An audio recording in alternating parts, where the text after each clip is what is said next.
great to see you, man. And it's been a while. I think it was probably, if I'm correct, it might have been a year ago since you and I talked. And it seems like Yeah, it's like what? Almost it's like we're going summer to summer to summer to talk about you guys' releases. I know you got a busy summer this year. How's the tour going so far? it's been good, man. It all kicked off in Nashville at CMA Fest, and it's been solid. I just got home, and I've got five days at home, and I'm gone again for another couple of weeks. It's probably one of our busiest summers ever. We're playing a ton of festivals, and it's exciting to be back out on the road. Did I see I was on your social media. Did I see you guys how do I put this? You made an 11-year-old very happy at a show. Yeah, that was kind of cool. So we got asked to play the 150th anniversary of a town called Fort Macleod, Alberta, which is like the oldest town in Canada west of Winnipeg. Um, and we played the show that day to a really packed arena. And this little guy had this sign that he was desperately trying to get us to see in the crowd. It said, "It's my 11th birthday. My name is Jackson. This is the best birthday party ever." So we obviously saw it. It was a giant pink sign. We brought Jackson up on stage and had him play Shot of Glory with us. He played Washboard and he was awesome. I hope one day that young man becomes famous, and when he's talking about his awards and his music, he gets to mention that moment. You never know. No, and we've all had those moments where maybe you've gotten to meet a hero. Maybe it's not even in music, but you got to meet a hero in the past, and that stays with you forever. And so to be part of some young guy's moment and stories he tells for years to come, like why wouldn't we do that? It's incredible when we get to be part of our fans' lives in any way. When you get to have an interaction like that, and like he's gone to school and he's telling everybody that he got on stage with the Washboard Union, and it was much fun for us as it was for him. I'm just curious. Did you ever meet one of your heroes? I've been fortunate enough to meet a lot of my heroes over the years, and some of them I've been even as an adult have been very nervous to Yeah. talk to. But yeah, absolutely, I have, and it sticks with you. You just remember having incredible moments.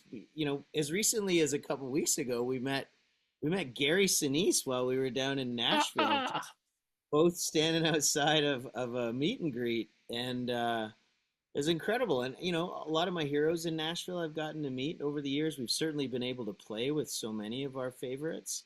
So it's been really cool. And I bumped into the guys of Old Dominion, who we know pretty well oh now wow. after touring with them a couple times. Bumped into them in Nashville and got to hang out for a bit. And so yeah, I think there are so many incredible people out there that when you get to spend time with those, you tell those stories forever. You got to, man, especially because we're losing those folks. If I'm correct off the top of my head, hasn't one of the Oak Ridge boys just passed away? Man, that's really sad to hear. Anytime we lose anyone from the country music royalty or literally any musician, it's a tough life for a lot of people, and it's sad when we see some of them go far too soon. So yeah, that's Yeah. that's devastating if that's Yeah, true. no, heartbreaking. But at the same time, though, man, you guys continue with the country music tradition, the Canadian country music tradition, because you guys have been able to release an album. I don't know how you guys did it, especially because with the touring and the fan participation and everything else. So let's get down to it, man. What is the name of the new album, and how's it representing you guys today? Yeah, thanks for asking. The new album is called Westerly, which is Wind from the West. And this is an exciting record for us because it has so many different faces to it. We took our time recording this record in between touring and all the other stuff that we've been involved in and locked ourselves away. Actually, the last four songs for the record were vocals were done in this room, my studio up in the Monashees. Um, and it's an exciting record for us because it's really a snapshot of where we were at those moments. And so you don't compress it all into one weekend. It's a record that allowed us to take chances, like all of our favorite bands, to take what is at the core of the band, three-part harmony and roots instruments, and then explore where it can go. And I think that when I say there are so many faces to Westerly, it's that. We allowed ourselves to make the record we were intended to make at that time and not be bound by how do we make this sound like what we've done before. And like I said, our favorite bands always did that. So I think, Westerly is exciting for us because it covers a lot of ground. Talk about the fact that it goes from hope to heartbreak and back. And I love it when an album can do that. And I know we all listen to music very differently these days, but there's choices on there that no matter what kind of fan of Washboard Union you are, I think you're going to find a favorite in there. Yeah, well, you've already released a favorite. I think it's the second release from this album, and it's got to be the catchiest song of the summer. And you know what I'm talking about, man, because you know, it's the coolest thing. It's how do I put it? Even from back in the day, depending, of course, what you think the song is about, everybody's had a shirt with their favorite band on it. So tell me, what is the single called, and what is it about?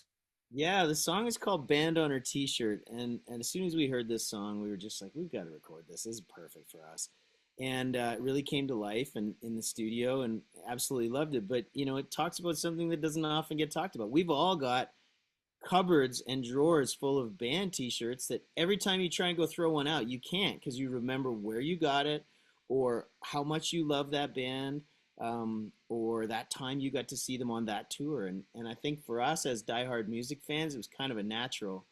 And then when you pair that with how New Love feels, it's the same sort of thing, right? She Uh, loves me like the band on her T-shirt. She loves me like her favorite song.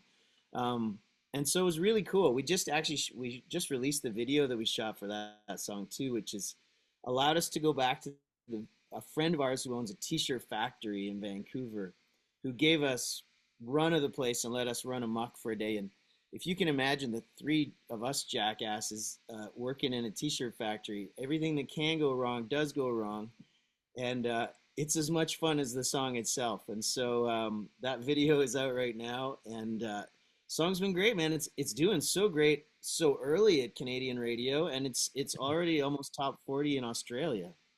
oh man, I'm not surprised. You know what? Especially these days, I've been going after retro band t-shirts. Oh yeah, Um, I will hunt them down 70s, 80s. I'm looking for those t-shirts these days. what's that And one you're that right. you're after? What's that one that Well, you're after? this one right now, this was actually my CBC show, Okay. Big Country with Rudy Blair. So I'm wearing that one today. But I've got tons of t-shirts, especially during the pandemic.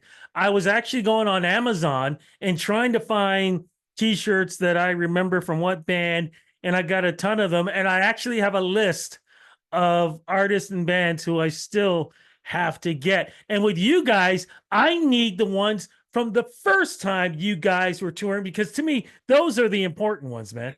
That's really cool. I actually saw a guy on the weekend. We played with Dallas up in Paris, Ontario, and a guy showed up in the very first T-shirt we ever made, which had like a Wow. moonshine jar on it and said maybe it's the moonshine. It was like one color, really basic, but it was the first time we ever designed a shirt, and that was the very beginning of our career. So I love that people keep that stuff. Oh, like I said, man, great, great memories. So you said you guys are touring. What is happening though? And for us, the Ontario region, are you be hitting some spots around here? Yeah, we are. We've been in and out. As I said, we were just in Paris for Rivers Yeah. and Roots. We're on our way there for Country on the Bay. Dallas McKenzie and us are playing up at Country on the Bay in Thunder Bay. We're going to be back in Hamilton for a free show in August. We are in and out of Ontario a bunch of times. We're coming in actually next week to do a bunch of press as well. So, and then there's a really exciting show coming in September in Ontario, which I'm excited about. So, man, we can't get to Ontario enough as far as I'm concerned. We love you here. CCMAs, what's going on with that? Yeah, man, excited for a year out west here in Edmonton. I'm excited for CCMAs the following year to be headed to my hometown of Kelowna, British Columbia. Um, it's going to be a fun year, so we're excited.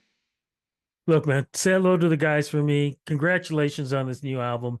Congratulations with the music. Just thank you for always making sure our summers are fun, because I can't think of Seriously, for the last couple of years, I can't think of a summer happening without the Washboard Union releasing something or doing something.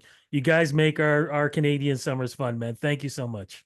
Thank you so much, Rudy. You are an institution in this country, and you've helped get the word out on so many of us over the years. We can't thank you enough. Anytime I get to spend time with you, it's always a great opportunity. So thank you so much, brother, for your passion and what you bring to country music.